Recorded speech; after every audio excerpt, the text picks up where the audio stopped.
Will you make sure that I'm live in the right spot? Didn't you turn it around last time? Yeah, I did.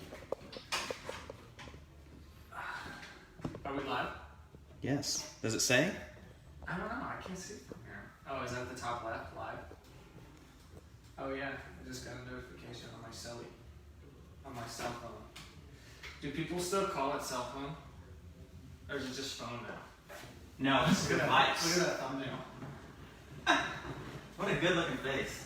Did you start recording? Why are you tangled? Okay. Make sure that's plugged in. Is that good? Yeah. Alright, Should be good. We're on. We're recording Okay. the podcast. Episode number 43.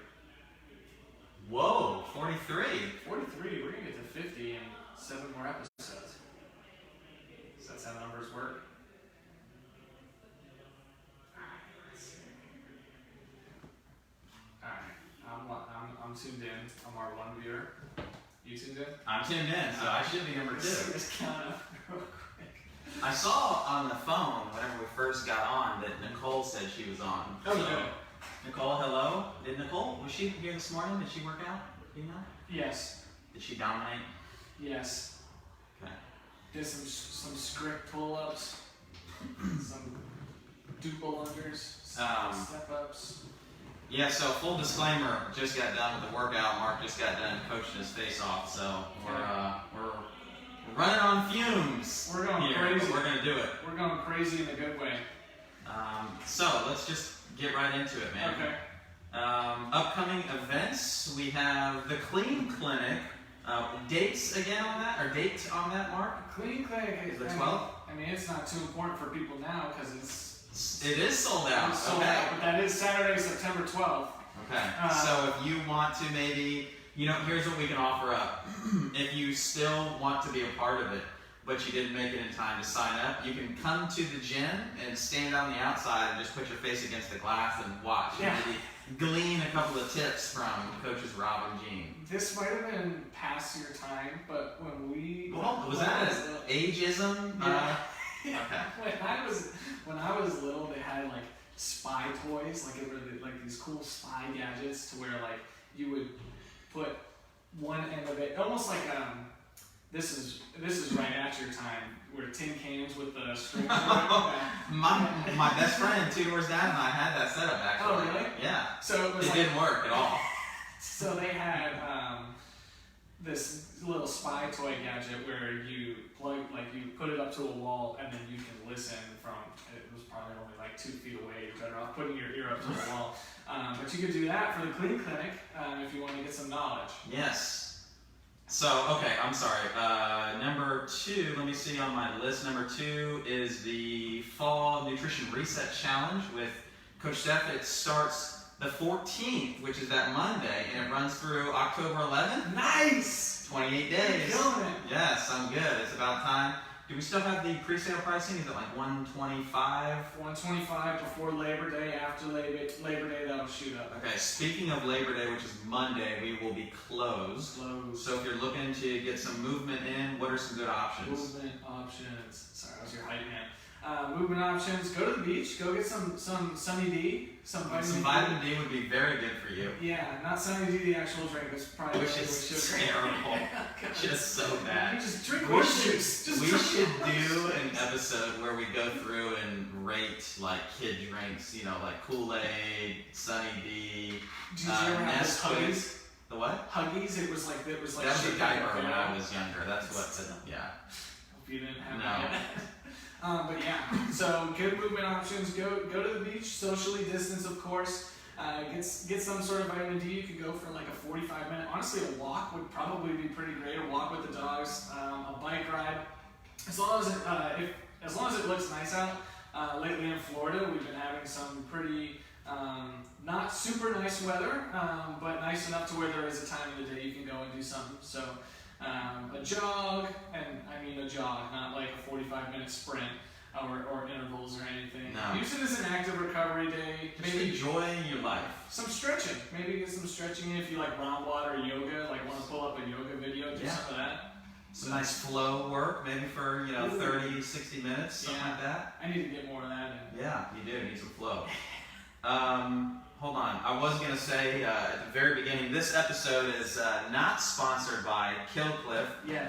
Killcliff, the infamous recovery drink that Marc drinks a lot of, doesn't pay for, never seen his name come through.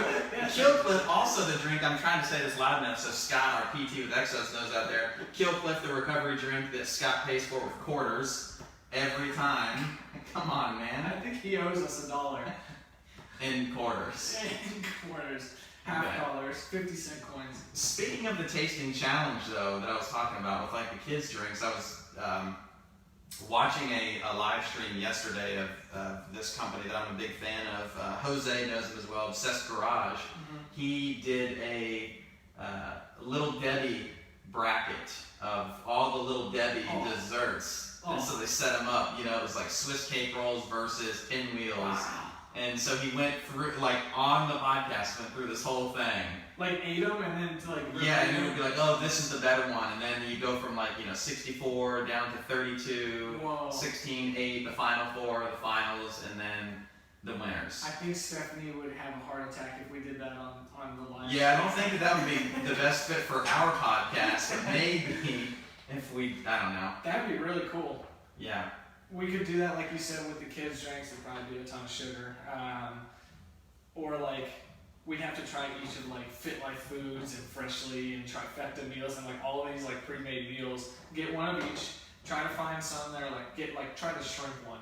Do you know who would be the ideal candidate though to do that taste challenge, like for foods and meals? Would be Roberto Rivera. Him, yeah. He's a very tough food critic. Yeah, I was telling him the other day about how he was, we were talking about how he was calling something snooty, and I was like, you're snooty with food. He's a very tough critic, but rightfully so. Yeah. I guess he made some lobster mac and cheese Oh or my something gosh. last weekend. Yeah. He And sent was me a telling- picture of it. Oh, he sent you a picture? Yeah. And was telling me all about it. You're like, wait a I didn't minute. see any. Yeah. How can I sample this delicacy? Yeah. Okay, so let's not get too off topic. Back to the upcoming events. We're also doing 2 events for members only, free, come and hang out. We're doing a Barbells and Bros event. You're running that, is that right? I'm running that. So we're just going to do a lot of curls and skull crushers and just kind of hang out. Yeah, use the squat rack. And then Steph is going to put on a Metcon and mimosas thing for the ladies. So we've got a guys only, a ladies only event. I'll have to get the dates. I don't know them. I don't know if you do, Marc. I think they're in October. Is that right? The Barbells and Bros is at the end of September. I'll have to look at that again. Maybe the 25th or something? Yeah, 25th Okay. sounds right. And then the Metcons and Mimosas is at the beginning of October, like middle of October. That's going to be like the 10th or 17th or something like that. I think that's going to be like a Saturday morning. So that's what we're looking at for those events. That's going to be a good time. That'll be fun. Yeah, that is going to be a good time. Okay, so Brandon says, Marc, you need some wall decor. We do. So it was funny. I was going through doing the edit of this podcast, of our last podcast last week, and I was thinking to myself, man, we really need to get something maybe up on these walls, step up the production quality a little bit. I do have some new stuff coming in. I actually teased like the picture of this podcast with a real fancy looking camera. That was not our camera, but we are going to have something like that very soon. So we need to definitely get something up on these walls. I don't know what that's going to be, but Brandon and I agree we do need some decor up here on these walls. So thank you for that. Yeah. So there was a couple of, I don't know if these would be classified as listener, well, yeah, I guess the first would be a listener question. Edgardo brought it up. Yes. Your burpee penalty. How many was the total? Well, let's go look. There was probably at least 45 people that said that they watched that video in its entirety. Yeah, so that's 450. 450. I'll max it at 300. Okay. Let's see. Gotta find the video. We have a lot of posts in our members only page. That's right. That's why you want to be a part of it. Yeah, Get on it. Some good stuff in here. Okay. Now I count because I watched the video. I don't know if I posted. 2, 3, 4, 5, 6, 7, 8, 9. So 90 burpees. 90 burpees. 90 burpees. Oh, and I guess, oh no, 9. Okay. So, are you going to do these? Well, here's the thing.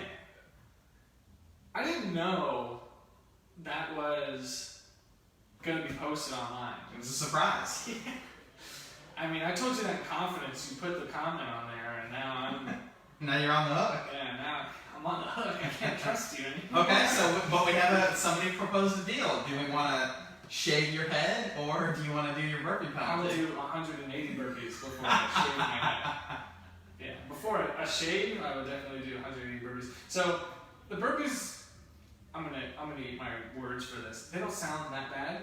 My first workout of the new year was 300 for time. I don't know if you remember that. I do remember that. So I'm like, listen, as long as it's 299 or under, You're gonna go. yeah, it's cool. But I was also maxing out at 300 because I think I would have had to do like 510. And Coach Marc James and Coach Stephanie took some. What was that for again? Toy drive. Oh, that's right. We had That's like right. no toy donations, and we were like, Mark will do 10 burpees, and then I think we ended up with like 51 toys. It's like 10. It's for the children, Mark. Yeah. Or it was either for the children or for your punishment. So these people just want to see you in pain. Yeah. Okay. All right. So we got the burpees out of the way. We got shaving the head out of the I way. think Nicole did ask yesterday. She said, "Where does Mark buy his shoes from?" Oh yeah. What shoes are you wearing today for the people? We could talk about this a whole episode. This could easily be an entire Let's see episode. here. Give me a second. That's to the get my Nano phone. 2.0. Can they see them in the video? I hope so. Let's see. I feel like I'm playing Yeah, I Twister. think yeah. That angle that will allow the shoes to be seen. So these are the Nano 2.0s. These are a bit newer though. I got these like a year and 3 or a year and 4 months ago. Your brother's here. My Cody, brother's what's here. up? Cody, Martin, hello. So I got, these are the Nano 2.0s, got these about a year and 4 months ago. I think these are probably the most consistent Nanos, meaning that they have held up the longest, and now they're on the Nano like 10s or the Nano X's they're calling them, and I'll still always throw my 2s on, because the 2s are just solid shoes. What do you like about them? They just feel like overall like they're really comfortable, so I could wear them to like the store or something and not do things, or I wear them to coach, but I could also get a really solid workout in them. When it comes to working out, I feel comfortable lifting in them or doing gymnastics or box jumps, but they don't feel like obnoxious like the Nano 5s did. The Nano 5s, those are like a little too clunky and like bulky. They felt like they were just made out of like the hardest wood ever created. They were the worst Nanos ever. They're like shoes the Romans wore, when it was literally just a plank of wood and then 2 on the side to keep your foot from lifting. That's what the Nano 5s were. But the new shoes I think Nicole's referring to, I got 2 new pairs because I had a birthday since the last podcast. I got another pair of the Nano 9s. Your Whoop came in. Whoop came in, wearing my Whoop. I like the Nano 9s, I think those are great. I got a new pair of those. And I got the Nano X's, which are sweet. I've only worn those once and done one workout in them, but those are pretty cool shoes. I'm a big Reebok fan, and it's not just because this is going to answer Nicole's question. As trainers, we get a 25% off discount from the Reebok site, and I think that outlets in certain cases. So I'm always buying from the Reebok stores, because of that discount, and it's like, I like the shoes, so why not? It's kind of cool to collect the Nanos, as you know. Yeah, so I've had every iteration of the Nano. My favorites by far, like I like the ones just because it was the first one. I got the bright yellow pair. I thought the material on the outside was good. I'm a big fan of having a shoe with a wider toe box just because it allows your foot to actually do what it's designed to do, which is not be confined to a narrow, toe box, whether it's a dress shoe or a tennis shoe or anything like that. So I always chuckle, and I try not to do this begrudgingly when people say, oh, well, I like this shoe because I got a narrow foot, Well, usually people have narrow feet because they've shoved their feet into narrow shoes throughout the course of their life. So anyways, but that's besides the point. If you want your foot to actually do what it's designed to do, you got to let it get some room to kind of, your toes need to spread a little bit, it improves your balance, your proprioception, all those kinds of things. So I do appreciate shoes that have a wider toe box. I think I've probably gone through, like I said, I've had every iteration of the Nano. I like the 1s, the 6s, and then most recently the 9s. I actually have the most pair of the 9s of any other Nano that I've ever had. I've got 3 of these, 3 different pair of the 9s, which is what I'm wearing right now. I just really like them. I think that they were a really well-balanced shoe for anything that you want to do, but they also took into account what maybe some of the complaints were with more mainstream fitness enthusiasts. So, case in point, we have somebody that comes in and joins the gym and has a running background. Well, anytime that there's like anything over 200 meters that is on the whiteboard for the workout of the day, what kind of shoe are they wearing? It's a quote-unquote running shoe, right? So it's a big, what I call a big squishy shoe. It looks like they're wearing moon boots. So they're floating on clouds as they're running. So the runners will historically wear more cushiony type shoes just because it feels better. And without getting into all the things, you know, with your running mechanics and things like that, where I was going with the story of the 9 is that I feel like they did put a little bit more cushion into it. They gave it a little bit more heel-toe differential, which basically means is your heel set a little bit higher than your forefoot. A lot of, you know, what you would consider like pure minimalist shoes, like a New Balance Minimalist, Innovate makes those shoes like this, and actually early Nanos like your 2.0 almost had like a 0 drop, which is your shoe is flat across. Right. So if you were somebody who's coming from a running background and you go into one of those early sets of the Nanos, I mean, it was a rude awakening for your foot, you know? I mean, it's like you've going from never having deadlifted to trying to max out your deadlift in the same day. It's just, it wasn't a wise decision. If you were going to be doing long distances or putting a lot of repetitive steps into a shoe to go from one extreme to the other, right? That's never the way that you want to do things. So I think with the 9, they took all that into account and made a very well-rounded shoe. Now, it does still have the wide toe box, which like I said, I love, but it is comfortable. Of course, everyone knows that I am the style guru around here, so styling the shoe looks good, so I can wear the shoes. You know, if you go out to the club on a Friday or Saturday night, Marc, you could wear your Nano 9s. Absolutely. Then you could stumble in here on a Saturday morning and crush, you know, a filthy 50 or something like that. That's why I always go out in my CrossFit for Glory shirt. Now I'm coaching for Glory, but we're still wearing the CrossFit for Glory shirt. Right, shorts. right. And You gotta represent. my pink shorts. That's why I always go out in this outfit exactly, so I can show up ready to coach. Poor Emily. Yeah, right. So, in terms of shoes, yeah, so you get them from the outlet, you get them from the Reebok site just because you get your trainer discount. Yeah. I mean, pretty much anywhere nowadays carries some sort of iteration of the Nano. Yeah. But if you're not a Reebok fan, if you know that you like, you know, Nike better, New Balance better, Brooks better, well, what I would say is a lot of these places will actually let you go and try the shoes out for a week or two just to see what they feel like on your feet. But one thing that you have to remember is that if you're transitioning, like I was saying earlier, if you're transitioning from a primarily running / endurance focused shoe that's got a lot of cushion, you hear them use fancy terms like motion control and balance and things like that. If you've got a shoe that's got a lot of this new age tech built into it and you're coming into a more cross-training balanced shoe, just take it easy. So this is going to sound so silly, but maybe when you first get the shoe, wear it around the house for an hour a day and then put it back in the box. And the next day you wear it for 2 hours, put it back in the box, and you kind of work up to it. And same thing whenever you come in to do a workout or wherever you're doing your workout, because we do have a lot of remote people, I have to remember that these days, is maybe don't make the first workout in this new shoe be something with an excessive amount of running. And excessive might be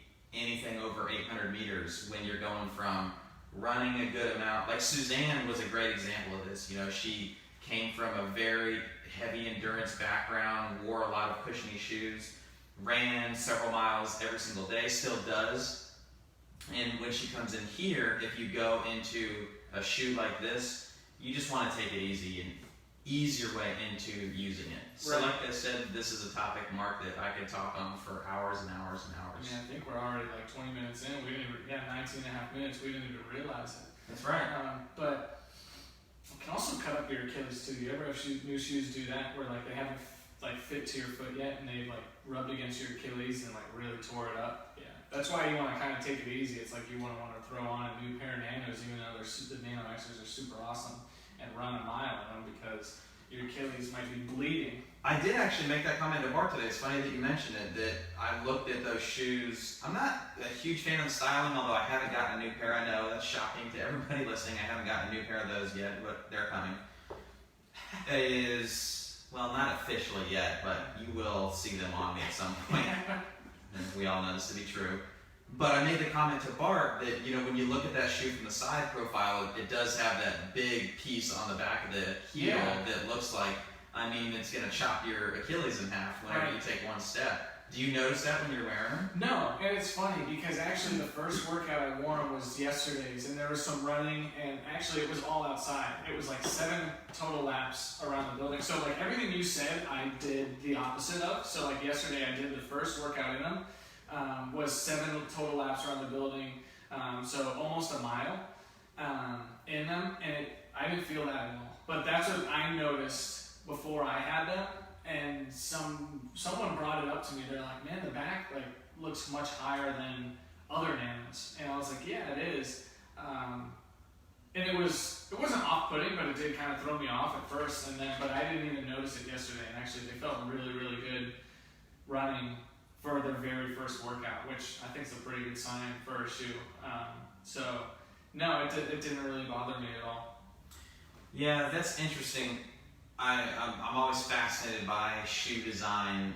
Whenever I see things like that, I wonder, okay, well, is your foot sitting as low into the shoe as it looks, and so that thing is all the way up, your Achilles, or is it actually there's a little bit more cushion in the sole of the shoe, meaning that while it looks like that thing is really far up your Achilles because of the actual cushion that your foot is sitting up a little bit higher than it looks.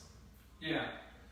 Well, with that one, it just felt like, and it's really going to be like this with any shoe, but as long as it's the right size, I felt like my foot like a glove. So, because that's basically what a shoe is. It's a foot glove, right? So my foot slid right in, and then it was like, so almost like on the twos, the twos have nothing here, absolutely nothing. Whereas I don't think people are going to be able to see. Whereas the 10s will go all the way up to here, and then I didn't even feel it one bit. So Bart actually had a good description today. He said it fits more like a basketball shoe, which of course is funny coming from him because I wonder if he knows, number one, what the sport of basketball is, and number two, has he ever worn an actual basketball shoe? For those that don't know Bart, this is commonplace that we make fun of each other all the time, so it's nothing but love for all of us. Yeah. So there is one more company. I can't believe I forgot to mention them. Adrian and I were just talking about them. Adrian is a big fan of the company Noble. I know you've got several pairs of those. I've got several pairs. I think the coolest part about that situation was when we were at the games in 2016 and the president of Noble came up and was like, hey, how are you liking these shoes? Do you mind if we take a picture? Oh, by the way, I'm the president, and we ended up on their Instagram. We were Insta-famous. Yeah, we could probably go back and find it on it. I think it was on his personal Instagram, and I think Noble's Instagram too. Just hey, check out everybody wearing Nobles at the games this year, because I think it was 2016, so they had only their company was still brand new. But that was pretty cool. Do you like the Nobles? I do. One thing that I noticed with them is that the toe box, while it is wider than a traditional, let's just call it a non-functional fitness shoe or a non-cross-trainer shoe, the toe box is wider than, say, a typical running shoe, but it's not quite as wide as a Nano. So it's kind of like a happy medium. So I actually prefer a little bit more wider of a toe box, but yeah, they're an incredibly comfortable shoe. Again, another one that you can wear all over the place, not just to the gym. They feel really stable. They feel real comfortable on feet. And they are also kind of like that transition shoe between a hardcore endurance shoe and maybe an earlier Nano, to where they were a little bit more pure, very minimalist, very, no holds barred, no forgiveness or anything like that. So if you're on the fence about, man, I don't know that I want to go full Nano or a pure cross trainer, minimalist type shoe, maybe a Noble would be maybe a happy medium, something like that. I like the design of their new shoes that are coming out. I mean, of course, Noble, they have their staple look, and they haven't really changed that over the years, but they've come out with a couple of different shoes that are pretty cool. Like, I like their knit running shoes. Some people think they're really ugly. I think they're kind of cool. Do you have a pair of those? No, I would love. Okay. I've been looking into getting a pair of those.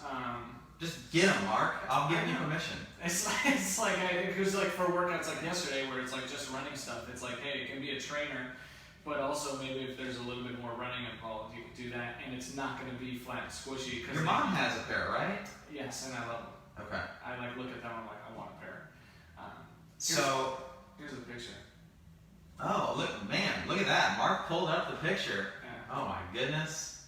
Where's your hair, Mark? It's gone. Yeah. There's nothing. If anyone's curious, this was back July 19, 2016. That's right. Oh, you got tagged and then the gym got tagged. I did not get tagged. Dang. So that's cool. Yeah, that was a good time. Might have had to tag myself. So as a sneakerhead, which that's what I would consider myself as a big time shoe enthusiast, I'm on the email list for Noble, which it's easy to get onto. Just go to their website, or if you buy a pair of shoes, they send you like 6 million emails every day. But they send you all the emails for the pre-orders and all the upcoming shoes. Nice. And it's like every single day there's a new colorway that they're releasing. Wow. And Alex Dunn and I were talking about this a couple of years ago, because he's a big Noble fan too, and we would be, sporting emails back and forth. Did you see this one? Did you see that one? And it was, golly, it would be so easy just to have a closet full of them, and they're all, like you said, they have their very distinct style, and they don't vary too much from that, which there is good and bad with that, but the colors are just enough different from one another to make it like this is a brand new shoe. So Yeah. it's pretty addicting. That's pretty cool. I've got a problem. That's the first step to recovery. Yeah. Is admitting you have an issue. Okay. Shoes. You got anything to say about Nike Metcons? Man, so If you don't have anything nice to say, I don't have anything terribly offensive to say. So years ago, when CrossFit signed the deal to be like to be sponsored officially by Reebok, it was really, for me as a sneakerhead, it was really disappointing, because Reebok was just this terrible, no style, fledgling company. And I grew up in the Jordan era. We talked about that last time. So like I said, I'm a big sneakerhead. I've always just had a closet full of shoes. Like that's my, what's the word I'm looking for? Like that's my vice, is just having an obscene amount of shoes. And so I always grew up this massive Nike fan, and Reeboks were like, ugh, you didn't want to be caught dead wearing a pair of Reeboks. But as a CrossFitter at the time, it's like, all right, well, I'm going to try to embrace it. And I was very pleasantly surprised when, like I said, the first Nano, actually, I don't know if you remember or knew this, but the very first Nano, Jay will remember this story because he's still got a pair of the early lifters. You could put them into the oven to have them heat mold to your feet. wow. Which I thought was really, really cool, because my background as a speed skater, that is technology that was baked into the boots that you wore on your feet when you were skating, was you would put them either into your oven at a low temp, or you would heat them up with a heat gun. And so the Nano ones, I wish I had them with me today, they have this little thing on the side that when they reach the temperature that it's okay to put your foot in and they're ready to be molded, it lights up and you take them out, put them on your feet, and they mold your feet. So that was actually really cool technology. So anyways, I like I said, I was pleasantly surprised. I thought they did a really, really good job. They talked to people in the community. What do you need from a shoe to do what it is that you guys want to do within the sport at the time? So they took a lot of input from everyday CrossFitters, athletes, things like that. And then it was a couple of years Nike realized, man, this market is actually a pretty big one. And not only that, but they recognized that, look at this. I've got 3 bags full of my crap to come to the gym, and do CrossFit. So they take a look at it and say, okay, this is a group of people that is willing to invest in, something in their pursuit of health and fitness. And obviously Nike wanted to enter that game. So I was super excited. Got on the pre-order list for the very first Metcons that came out, got them, and was sorely disappointed. I mean, what they basically did was they just took a giant sole of a regular kind of cross trainer running shoe. It was big and heavy, real squishy, the squishy shoe like I talked about, and then just tried to put a wider toe box on top. It just didn't work out well, but the worst part about these shoes, and I still have them to this day, is they squeak with every step that you take. It was like you just were out in a monsoon, you came in, your shoes are still soaking wet, and it was, you just couldn't go anywhere without the squeaking sound following you around. And I was like, man, is it just me? And I would go on to these sneakerhead forums, and nope, it was just a problem with the shoe. Came out the 2.0, and I held back from buying those because I wanted to see if they had remedied that problem. And I don't know if you got a pair or somebody else at the gym, they squeaked. And so after that, I've never bought another pair of the Nike Metcon just because Nike is still very stuck in what they do and what they see as a profitable solution to people's shoe problem, which is what they do is fantastic for what they do, but it just wasn't anything that ever really appealed to me. So I had the same experience, and I wouldn't call myself like a sneakerhead, but I would say I'm like a fitness shoe enthusiast. Tina said, "Can't believe y'all started without me." Tina, we're just talking shoes, so we've waited to get to the good stuff until you showed up. I hope your hair did it right. Yeah. So I'd say I'm a fitness shoe enthusiast. So I was excited about the Metcons. I was especially excited about I think it was the Metcon ones, the band colorway that they had coming out. So like you'll know this because of Jordan. He had shoes that were banned. He couldn't wear certain shoes. And so they came out with the same colorway that was the colorway that was banned when he wore them, which was black and red, right? Yes. Black and red, yeah. So, yes. So they came out with that, and I was really excited to buy those shoes, and I remember I was like at orientation for college, like this was 5 years ago now, and I was pre-ordering the shoes like on my phone when like you're supposed to pay attention to have your phone out. And so the shoes came in, and I was like, man, these are so cool, and I didn't wear them for a while because I didn't want to ruin them, and eventually I started wearing them, and I'm like, okay, like I probably shouldn't have worn them, like they're better to look at, and then same thing, they started squeaking. And I think I had gotten 2 pairs because I also have like a purple and white pair, which are like by looks some of my favorite shoes I've ever owned. Like I just think great looking shoes. But the squeaking I couldn't get past, and I'm like, maybe it's just these shoes, and then I realized it might just be a Nike thing, like the material they're using or the way they manufacture their shoe. Because my Romaleo 2s, my weightlifters do the same thing. Do they really? Yeah, they squeak really bad. And actually, it's funny because the other night, Tina will find this funny. The other night we were doing some weightlifting in the gym, and Brandon Carver has some Romaleo 2s as well. And those shoes are like 5 or 6 years old, and we've had them for a while, but they still work awesome. You still have your Romaleo 2s. I still got mine, yeah. And Brandon's were squeaking really bad. Like he was walking to like get a drink of water, and Tina's like, man, why are your shoes squeaking so much? I think it's just the Nikes, man. There's something about them where I think they get wet or you sweat in them and they start squeaking. And same thing, ever since the Metcon 1s, I have not bought another pair of Nikes. I had Metcon 3s gifted to me, but after like a month of wearing them, they started squeaking too, and I went back to wearing my Nanos. It's like, I'm just going to stick with what doesn't squeak, honestly. So if there's any Nike executives that are listening to this right now, if you want to maybe corner this market in tiny little Lithia, Florida and Fishhawk, and make us a Nike gym, maybe fix the squeaking, and I will be a huge proponent of your product once again. Yeah, and send us free shoes. If I get 10 pairs of free shoes, I will only wear them. I will overlook the squeakiness. Yeah, for at least a week. Okay. So we covered pretty much every shoe, every training shoe, but like Innovate and of course like Vibram 5. I've got a pair of Vibrams too. Do you remember that I think it was probably the first couple Tough Mudders that you ran with us. I ran it in Vibrams. Yeah, you're crazy, man. That was the best shoe for that race. I wore my first pair of Nano 2s through 2 Tough Mudders, and then they got thrown out. I did not throw them out. Yeah. So, yeah, those Vibrams, man, those are just funny looking shoes. Very functional, but. So if you are really wanting a good laugh at my expense, if you go back into the early albums of the gym on our Facebook page, you can see photos of me coaching in my Vibrams. That's cool.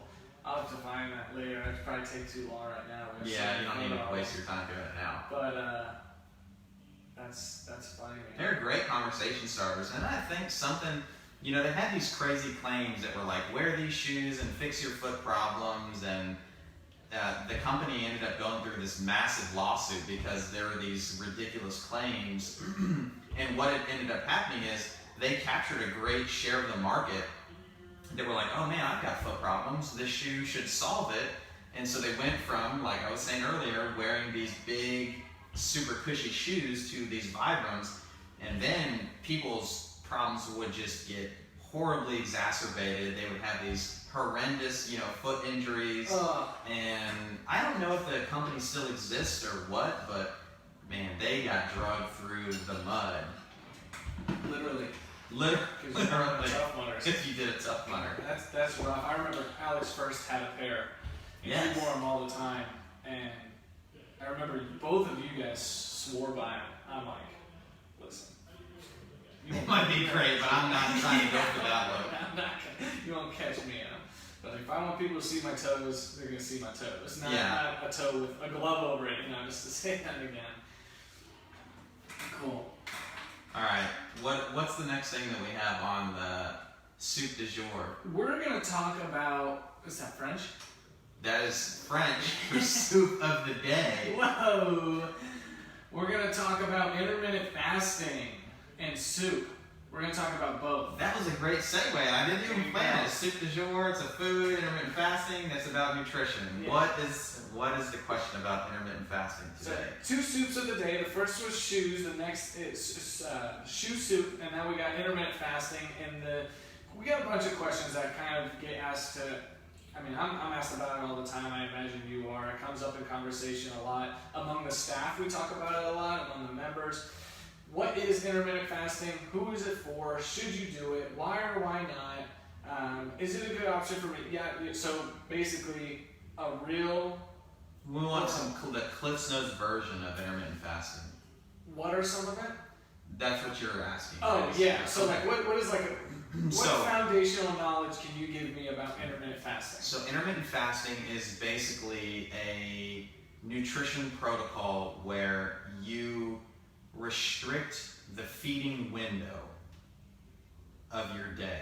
So for instance, classical meal timing would be I eat a breakfast, lunch, and dinner, and maybe a couple of snacks in between. Something like that, right? We're going to have 3 squares a day. Your grandma, your great-grandma would probably, really resonate with something like that. We're going to have 3 meals a day, breakfast, lunch, and dinner. Breakfast is going to be sometime between, let's say, 6 and 9 a.m. Lunch is going to be between 11 and 1. Dinner is going to be between 5 and 7. So you got your 3 meals a day. Intermittent fasting says we are going to take all the food that you eat and compress it into a time window. And typically you'll hear people talk about it as a 16-8, a 24, something along those lines. And what that means is that for 16 of your 24 hours in a day, you are not eating anything. So water is okay, coffee, tea, that's okay. But nothing that's got any sort of caloric density. So Killcliff, no. Other thing of Kool-Aid, I don't know why I've mentioned Kool-Aid twice on this podcast. Maybe we do need to do some Kool-Aid. No, I'm just kidding. But so you're not going to have any foods for that time. But for the time between, let's just say that you're doing a 16-8. So between the hours of noon and 8 p.m. is when you're going to eat all of your food for the day. And it doesn't mean that you are eating for 8 straight hours, or that you're trying to overindulge or overeat. but it just means that, let's just say normally you have your breakfast, lunch, and dinner, and instead of having them at those times, you're going to take those 3 meals and you're going to make sure that you fit them in between the hours of 12 and 8. So that's like a 16-8 fast. The same thing could be said for a 20 and 4, meaning you're fasting, i.e. not eating anything for 20 hours out of your 24 possible of the day, but maybe you are, or not maybe, but you are consuming all of your daily calories between, say, 4 p.m. and 8 p.m. And the whole idea behind intermittent fasting is not so much that you are limiting the amounts of food, so it's not a nutritional strategy or a diet strategy where you are reducing caloric intake, although you can couple that with it, but pure intermittent fasting is just manipulating the feeding window, and the idea behind it is that there are some different hormonal responses that go on within the body. And again, we just want to give Cliff Notes versions of this right now, but you're taking advantage of some different hormonal responses that happen when you put your body into this fasted state, say for 16 or 20 hours or something like that, and then cramming all your feeding into a much smaller window. Have you ever tried it? Have you ever done it? Yeah, I have, and it was interesting. I never realized that I had done it. It wasn't a deliberate thing.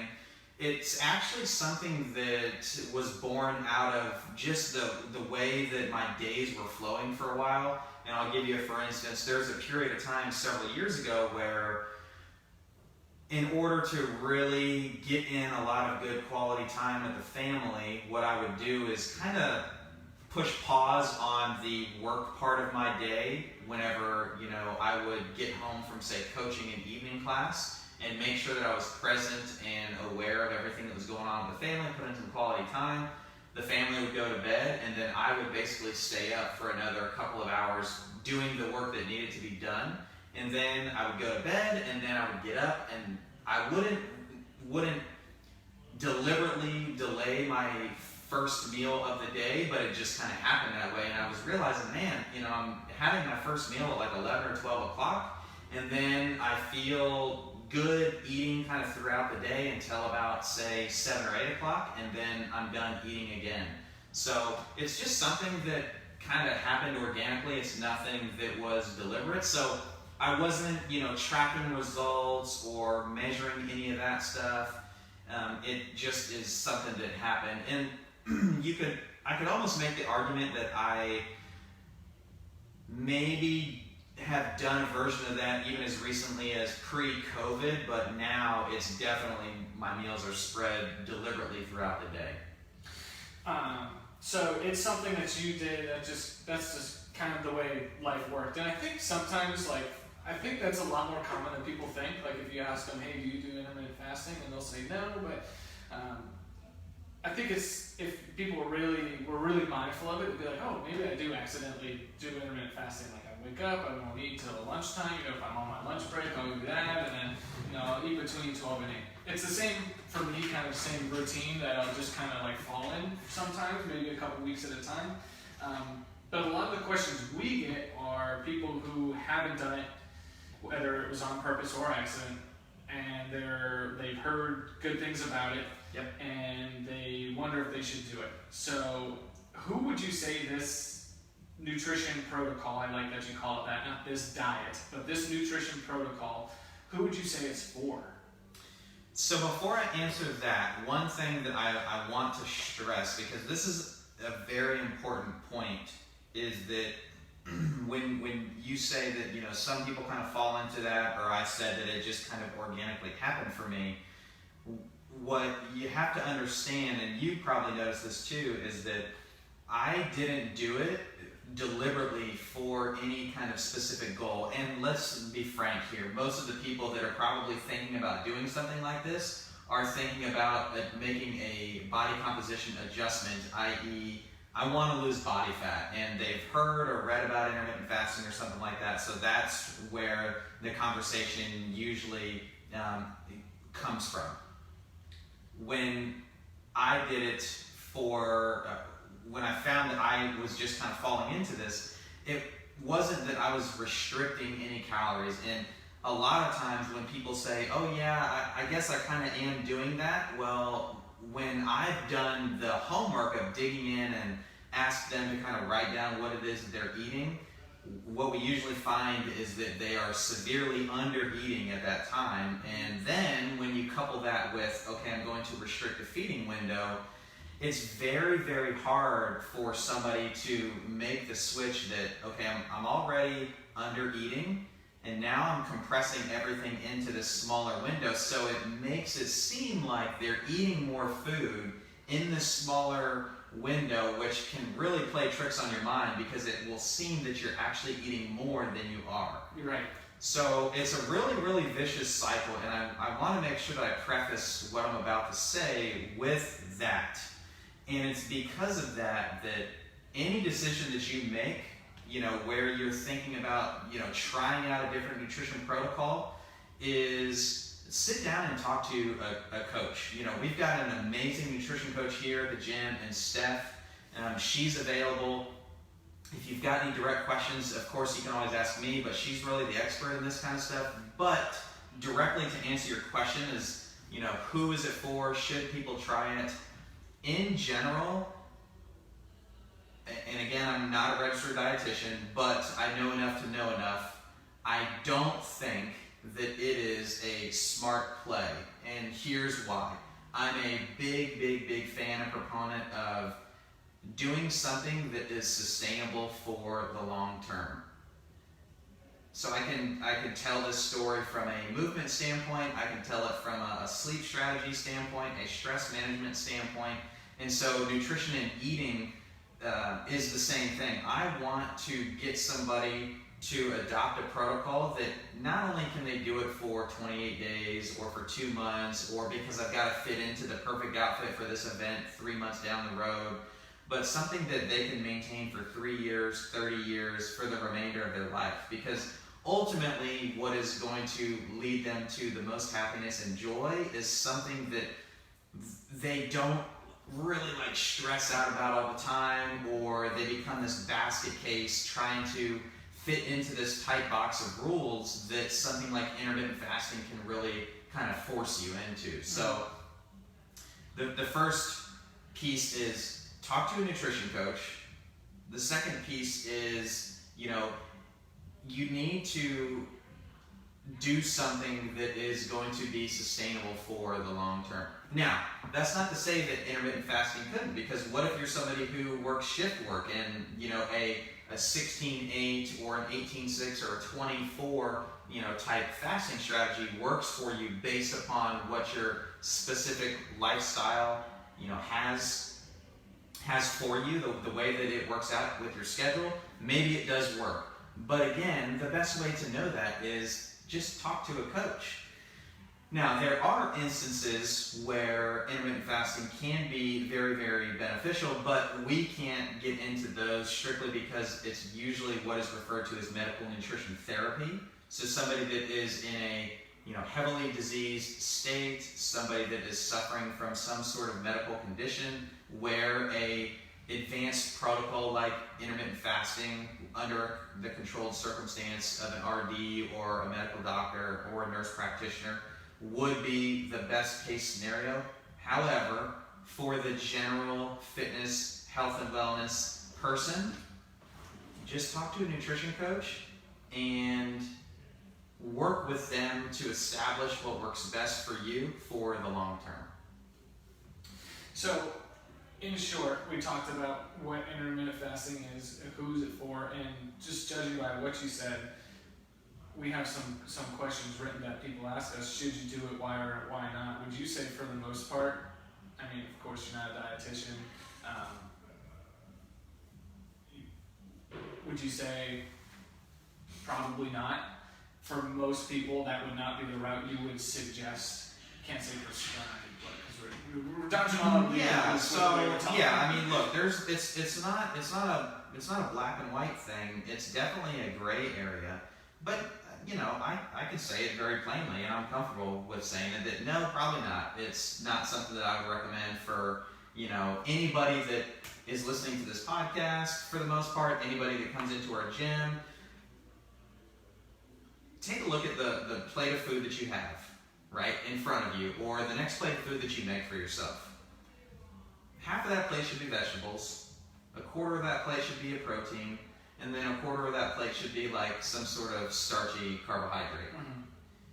If you get that right, you know, let's just say 80% of the time, I can guarantee that you will be just fine and well on your way to getting your results, but also not becoming this unbearable basket case to your friends and family, because it's going to be something that is sustainable long term.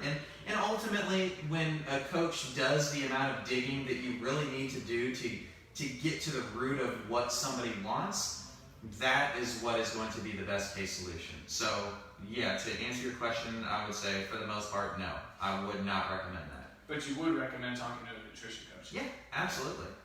That can benefit everybody from the most picture perfect nutrition lifestylers to somebody that has no experience at all. Talking to that coach will be beneficial to them.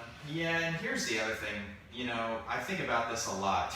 When you see these, and I know it's funny, we didn't talk about the whole book thing like we usually do. We talk about like books that I've read, and I've actually finished 2 in this last week. But anyways, when you see something that is a marketing message that it's, oh, this is a quick and easy way, and it's so tempting to fall into like this trap of, well, if I just track my macros, or if I just do intermittent fasting, or if I just do this, you know, the cookie diet, which was actually a thing several years ago.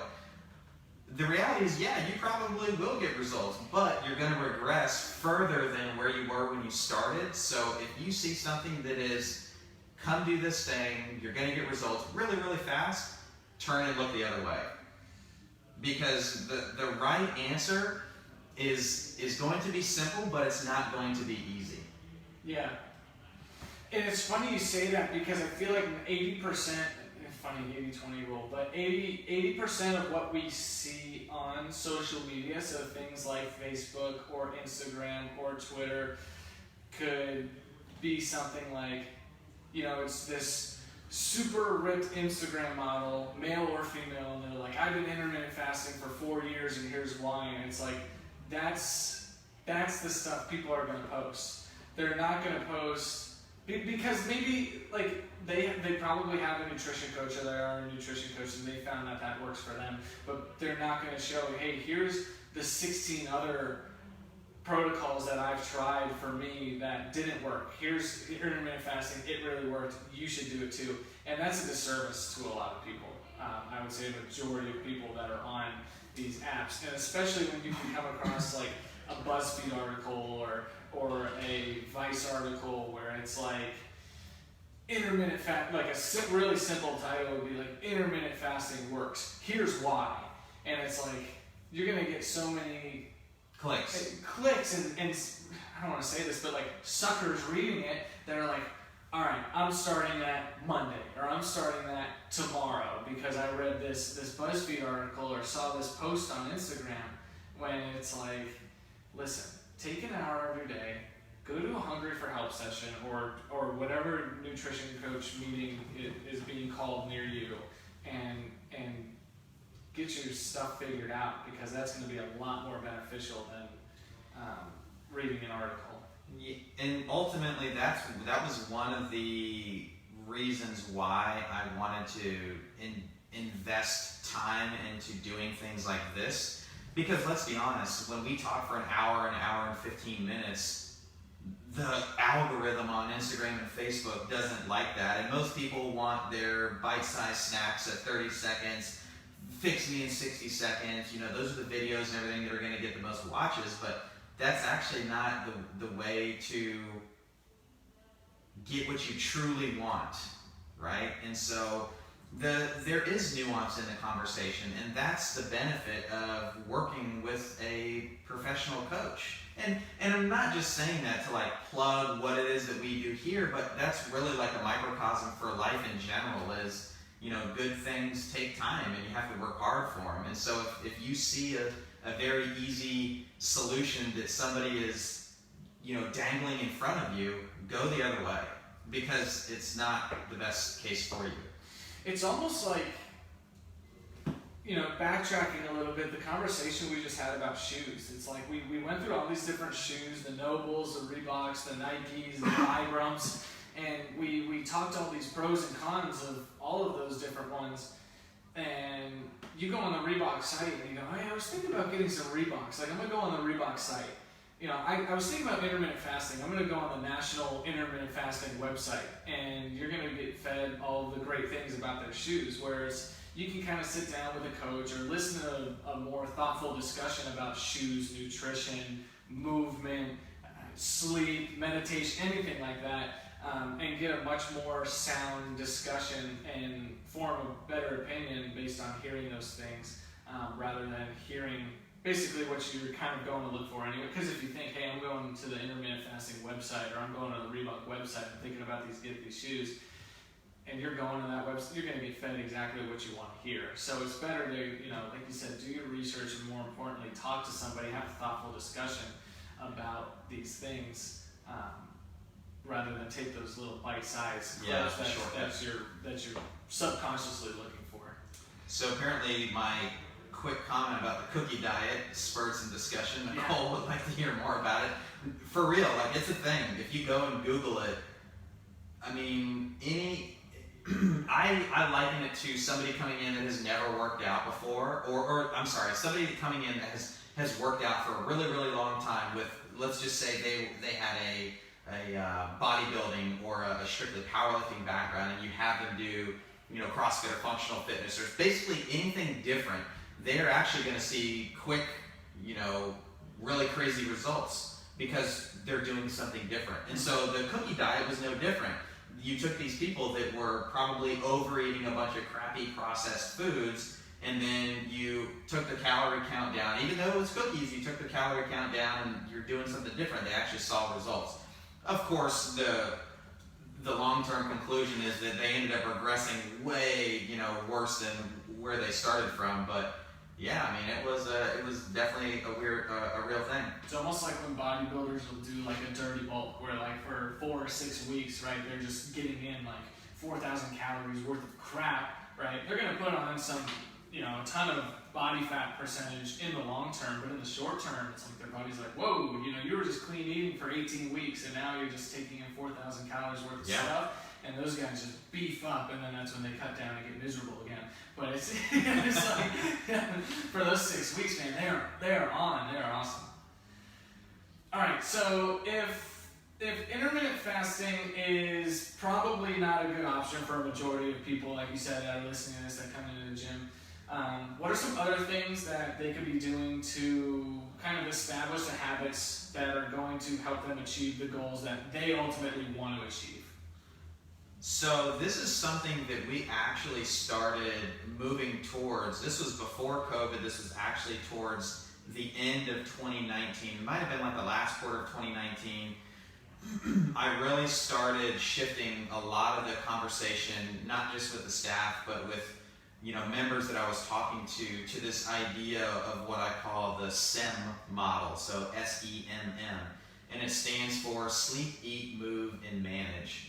So instead of being just a place where you come in and get your workout in and then leave, quote unquote, you're just a gym, the idea would be that you have these 4 pillars of sleep, eat, move, and manage that you can use to make much more meaningful headway towards your goals versus, okay, do I need to go on this crash diet? Do I need to do intermittent fasting? Do I need to go from working out 3 days a week to putting in 6 days a week or something like that? Because that's for the lifestyle that most people lead. That's actually not the best case scenario. Is to, okay, let's just say that you go from working out 3 days a week to 5 days a week. Okay, so you're putting in another 2 hours worth of workouts. Is that really going to make an impact? Maybe, maybe not. But if I told you, hey Mark, let's see if we can get you to sleep just a little bit better. And not necessarily sleep more, because that's what a lot of people take this as when we talk about sleep. And what is the number that you always hear that you should be sleeping every night? 8. Yeah, it's like 6 to 8 hours. Well, look, I've got 2 kids. pretty much everybody except you and Emily in here like have kids at home, right? Yeah. Sorry, Pam. Anyways. I hope. Yeah, maybe we edit that part out. Okay. No, but so like we're a gym that has a ton of families in it, and it's tough to get to bed at an early hour if you have spent time with your kids, spent time with your spouse, get to bed, and then like we're up and out early. So telling somebody that gets an average of 4 to 5 hours a night that, hey, you should be sleeping at least 6 to 8 hours every night is just not something that is feasible. So maybe it's a conversation where I say, hey Mark, I remember you told me that when you go to bed at night that your thermostat is set at 75. Why don't we try to take that down to 72 for the next 2 weeks? The reason being is that you actually get deeper, better quality sleep when you are in a cooler environment. So let's take a measure at how you feel like you're sleeping right now, and then let's measure it again in 2 weeks. And guess what? Lo and behold, your sleep quality goes up, but it's got this effect on everything else in your life. So you get better quality sleep. You can be more intentional with the actions that you take during the day. You are more intentional with the workout that you have, with the time that you spend with your loved ones. So it's got this positive feedback loop that it starts, and it affects everything else. It affects your eating, your movement, your stress management. So just that one piece is a lot easier to talk about with somebody than just saying, hey man, you're only getting in here 3 hours a week, I really need you to be in here 5 hours a week. Well, I'm sorry, with the schedule of classes or with the availability of my time, that's just not feasible, so maybe I just need to go somewhere else. We don't want that. No, I don't want that. But Josh, that extra 3 degrees lower, it's going to be air conditioning more. That's going to cost me more money. So what I would say is, what is the investment worth to you to get more quality sleep? So instead of spending more money on higher quality food, spending more money on coming into the gym more, spending more money on therapy because you don't get along with your family after years and years of being a basket case because your sleep sucks, I think it's a pretty worthwhile investment. Or I could say, all right, you know what? Maybe the 3 degrees and the $2 more a month that you're going to spend on your power bill is too much of a stretch. So how about you just block out all the ambient light that you have in your room? And so I close my blinds a little bit tighter, I put up blackout curtains, or I put something in front of my cable box, I turn my phone over so it's not brightening up my room in the middle of the night, because that actually can have a hugely positive effect on the quality of your sleep as well. Cool. So that's just like the sleep. And so we talk about eating and movement all the time, but the other one is stress management. Yeah. So all of these things feed into one another. So if you're horrible at managing your stress, then guess what? If you come in and you crush yourself under a really high intensity workout, it's going to exacerbate the stress in your life, which means that your nutrition is going to be negatively impacted, because hormonally your body is going to be a wreck, which in tune means that your sleep is going to be horrible, and then it's this vicious negative feedback loop. So instead of just coming at it from, hey, I need you to eat better, I need you to work out more, it's let's focus on the quality and the quantity of your sleep, your stress management, along with your movement and your eating. Manage is a very interesting part of all of this. It's probably my favorite because, like you said, it does kind of show us that everything's intertwined. Sleep, eat, move, manage, everything's intertwined.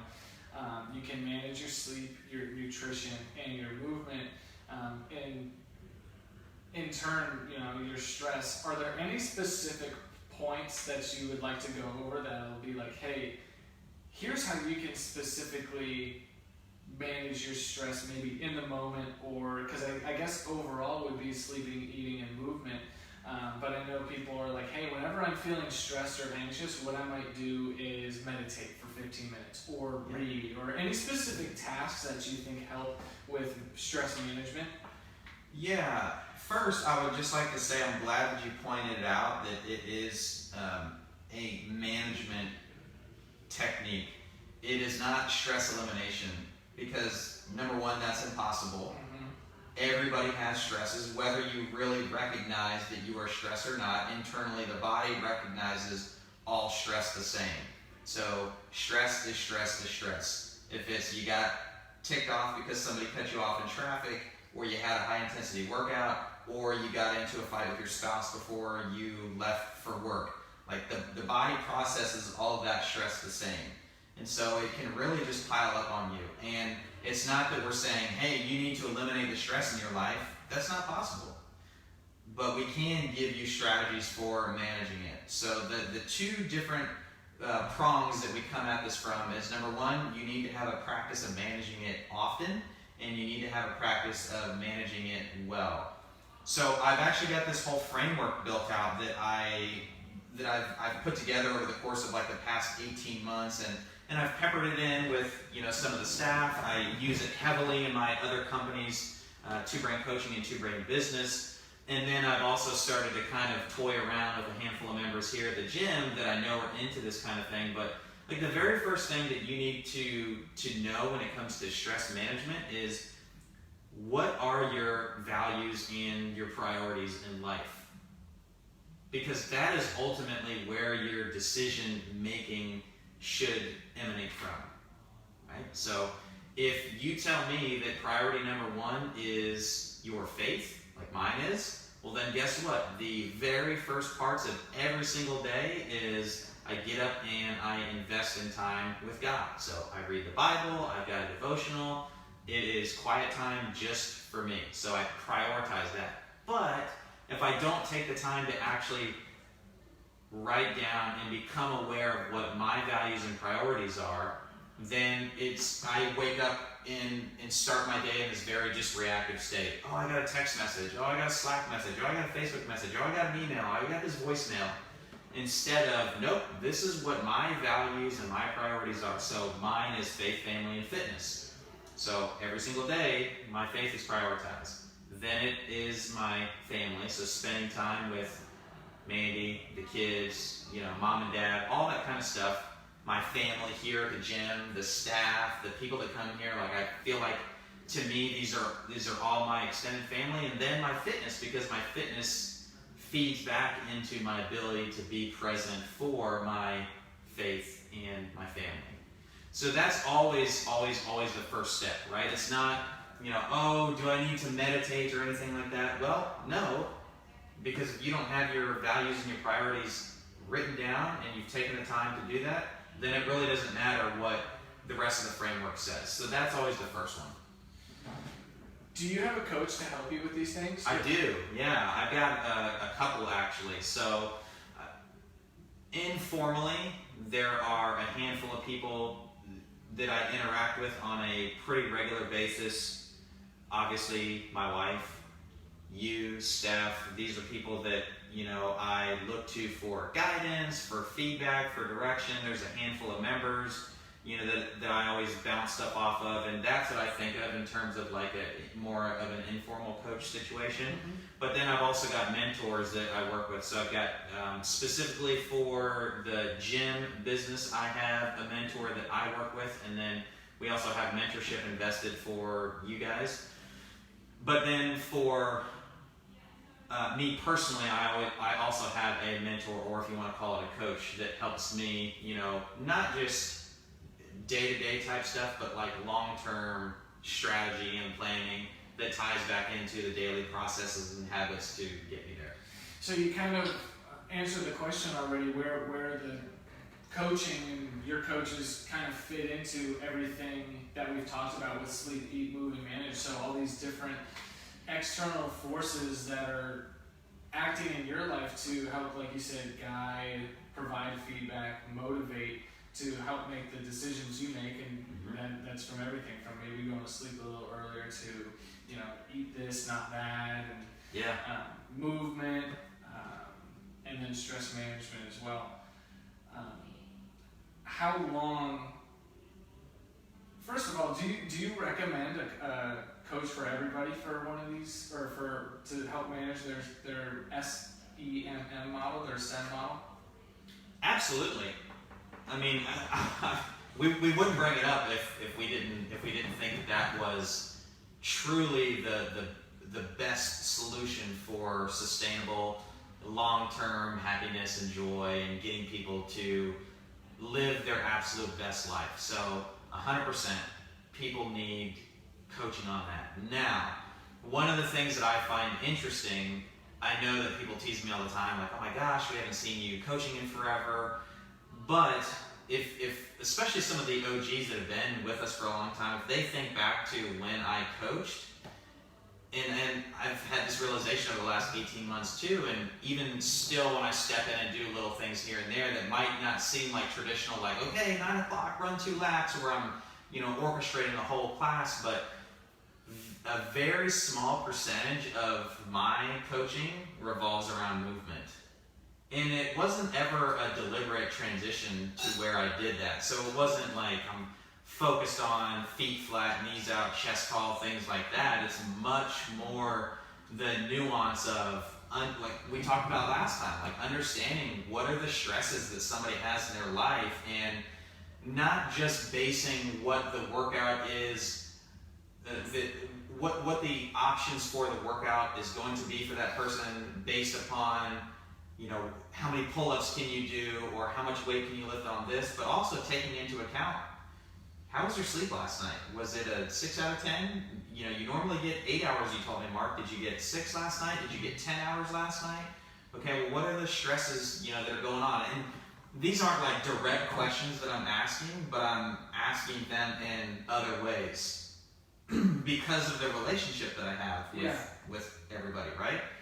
And so, to me, that's really where the effectiveness, like last time we talked about, what does a good coach contrasted against, say, a world-class coach look like, is the one who can really manage all 4 of those factors, but do it in a one-on-one setting or a 1-on-12 setting or something like that.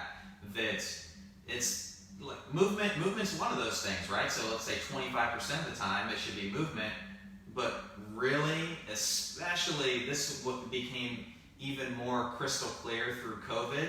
Like movement was the last thing that I was talking when Bart and I would talk, or when Jose and I, or even you and I would talk. It wasn't about movement. It was, how are you doing? Right. Like that's stress. How are you sleeping? Like what are you eating? It was those types of things. So it's going back to like that first episode 2 weeks ago when we got back into the groove. That's why it's not just a gym. It's about life. Well, I was just going to say, it's funny that we keep saying this phrase, it's not just a gym, a world-class coach versus, a good coach. And at the end of the day, and we talk about this a lot because we talk a lot about our coach education, both on the show and off of the show, is you can train somebody to say 3, 2, 1, go, and knees out, chest tall. Once you get into the more advanced cues, it becomes a little bit finer. But then once you open up the world of sleep and nutrition and stress management and how are you, how are the kids, how's this, that's where a world-class coach comes in. I think a good example of it is, you probably remember this workout from a couple weeks ago. It was a Wednesday, and it was box step ups with a barbell and handstand push-ups, the one you did really well on.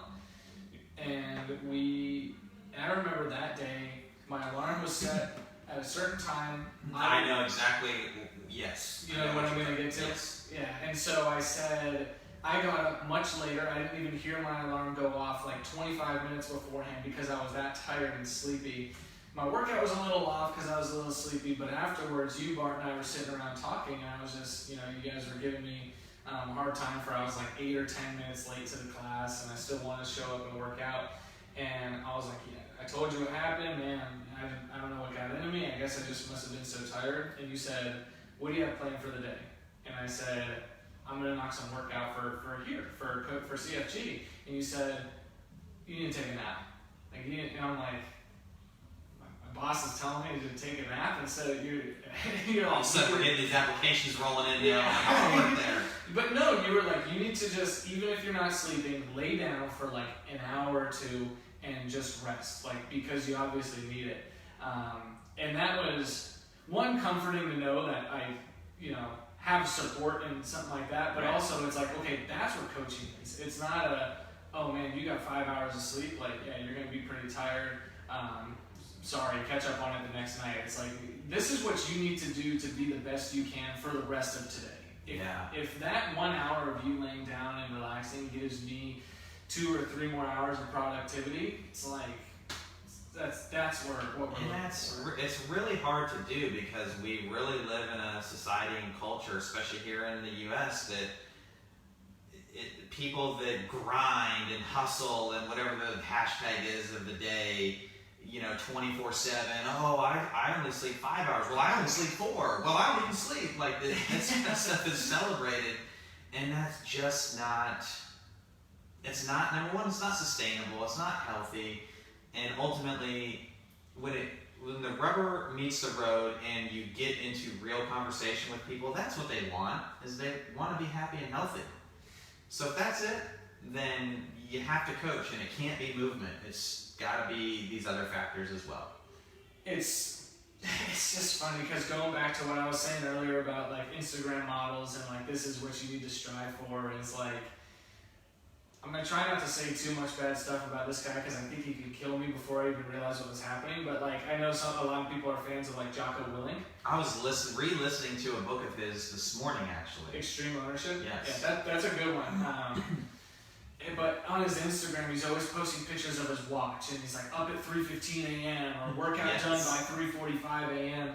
And like, that's cool. Like, and that's a great flex. Like, that's what the kids call it now. Like that's a good flex. Like, that's awesome that you're able. That's awesome that you're able to do that. But realistically, like, you're giving the wrong impression to people with, let's say, people like Bart or like Edgardo and Marlene. Like, they have a baby on the way. It's like all these kids, and you're getting home at 9 o'clock. And going to bed at 10. Like, I can't get up at 3:15 and work out. So it's one of those things where it's like, hey, if that's what works for you, and like you're managing stuff in your life, but he also might have a coach. Jocko, he actually does. Yeah, so he does. And I think the take home is one size does not fit all. One size fits one. Yeah. And that's the difference that a coach can make, right? So we talked about the benefits of the group classes last week, and you come in and you look at the makeup of our class today and everybody that we had in there. There was 7 of us, and we had this 18-minute long workout, and sometimes it's like, oh, well, come on in, we're all doing the same thing. That used to be kind of like a quote-unquote marketing message, right? Because it makes it seem like, oh, anybody can do this. But if we're being truthful, none of us are doing the same thing. We're doing the thing that is the best solution based upon what our goal is for where we are on that day. Now, I came in today, I felt great. My first round was actually a different workout than I did my second round, which was a different, what I mean by that is the movements that I chose were different every single round.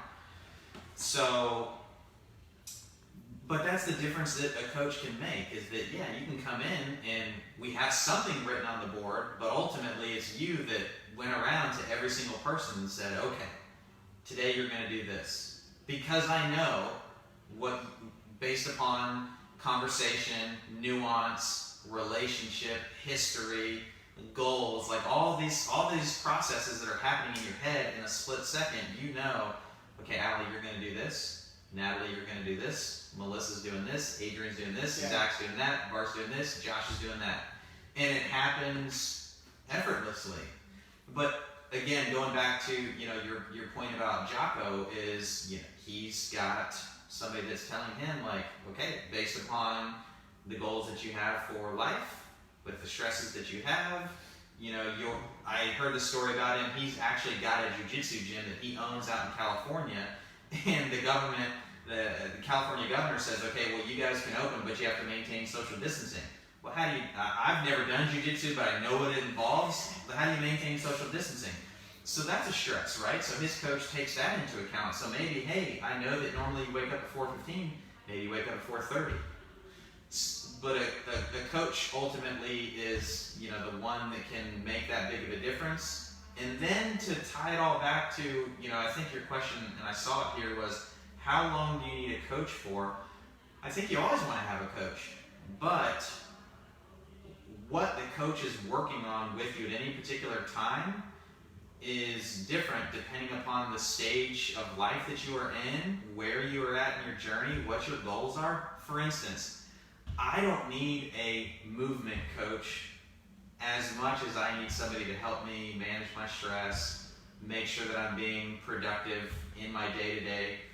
From a movement perspective, what I need is my coach to say, hey, I've got you down for 4 days this week. What 4 days are you coming to work out?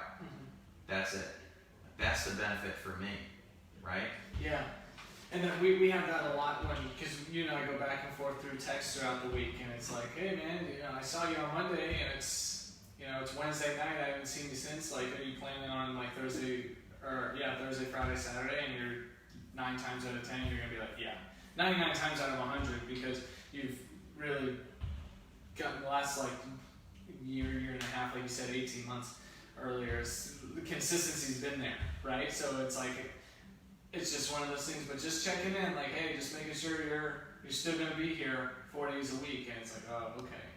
That's what a coach does. It might just be something as simple as today. I was like, Josh, you doing bar muscle ups? You're like, yep, in the second round. It's like, because you know kind of what your body's like and what you're going to need to do, but it's just checking in. Like, hey, what's your plan for today? As if I was just like, Josh is pretty good. He's got this on his own. But I was like, just making sure, because I know you like and need the muscle up volume, just based on how you kind of want to perform in here. And so, yeah, that's just me branching off of what you said about, hey, are you going to be in here? And when you're in here, what are you doing? But like you said, you don't need that as much as, or a movement coach as much as something like that, and someone to kind of tell you. My sleep, like, hey, I noticed that you haven't been getting your normal 7 hours. What's going on? Oh, you've been working on this project. Okay, well, based upon that, like, let's tailor, these things back, or whatever it is. Like, the coach is always valuable, but it's the coach that can pinpoint, okay, I need to focus on this thing with this person right now to best serve them. And it might not be movement. Doesn't mean you don't need to coach. Right. That's why there's these other pillars that are super important to go back to, okay, well, if it's not this nutrition protocol, where else can people really make some headway? Take a look at your sleep. Take a look at your stress management. Come talk to me. Like I said, there's a handful of people that I'm working with to really roll this protocol out like full time to the group at large. So anybody else that, I don't want to say wants to be a guinea pig because we've proven it, but anybody else that really wants to start working on this much more deliberately, let me know, because I'm all for it. So yeah, cool. I think that's all we have for today. That's it. Let's see what we're at. Where are we at? This was Marc. This was an hour and 22 we're at right now. Boom! I've actually got to be on another call in 15 minutes. So. Okay, so we're going to wrap this up really quickly. Guys, thank you. If you're tuning in to the live stream or listening to the show, thank you for tuning in.